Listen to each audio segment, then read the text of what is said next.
Halo teman-teman, Assalamualaikum warahmatullahi wabarakatuh. Bismillah kanthi nyebut asmane Gusti Kang Maha Welas lan Maha Asih. Kali ini kita akan mencoba sedikit mengulas mengenai bagaimana kita bisa memperoleh suatu kejayaan, suatu jabatan tertentu, atau misalnya memperoleh suatu kehormatan. Ini kadang dicari orang teman-teman, tapi kadang orang-orang itu berpikirnya itu misalnya mendapatkan kodam pendamping atau melakukan suatu lelaku yang aneh-aneh, itu ada. Tapi saya sarankan kepada teman-teman semua, jika ingin mencari kehormatan, jabatan, dan lain sebagainya seperti ini, coba teman-teman melakukan puasa di hari kelahiran teman-teman semua dengan cara puasa mutih. Puasa mutih itu apa? Teman-teman bisa mencoba puasa dengan memakan hanya minum air bening atau minum air jernih, atau bisa kita katakan air putih. Dalam artian ini bukan berwarna putih ya teman-teman, tapi air yang berwarna jernih, berwarna fresh. Terus setelah teman-teman melakukan hal itu, teman-teman makannya adalah makan nasi putih atau singkong.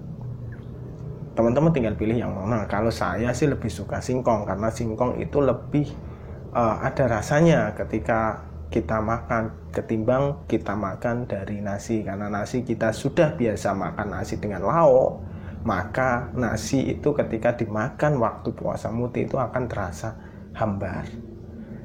Dan apa efeknya biasanya teman-teman? Ketika teman-teman melakukan selama beberapa kali, misalnya 7 kali, atau misalnya melakukan di hari-hari tertentu, misalnya di hari Neptu, di hari setiap hari kelahiran teman-teman semua, maka biasanya teman-teman akan memperoleh peluang-peluang yang mengarahkan kepada tingkatan suatu jabatan tertentu.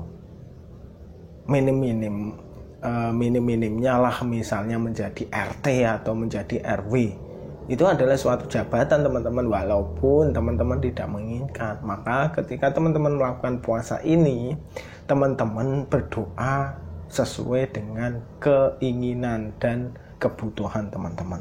Misalnya teman-teman bekerja di suatu instansi, di suatu kantor, atau di suatu sekolah misalnya, dan ingin menjabat suatu jabatan tertentu, maka mintalah sesuai dengan jabatan itu.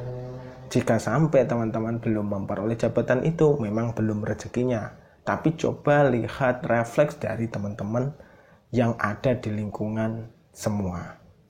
Ketika teman-teman yang ada di lingkungan teman-teman itu mulai memberikan suatu perhatian lebih kepada teman-teman, maka ketika teman-teman diajukan misalnya menjadi jabatan-jabatan pimpinan, atau menjadi jabatan manajer, atau menjadi jabatan kepala, maka ambillah peluang tersebut. Jangan pernah teman-teman menolak peluang ketika teman-teman sudah berniat menjalankan lelaku seperti ini, menjalankan suatu ibadah puasa seperti ini dengan tujuan mendapatkan suatu jabatan. Semoga beruntung teman-teman, dan sampai jumpa di video selanjutnya. Wassalamualaikum warahmatullahi wabarakatuh.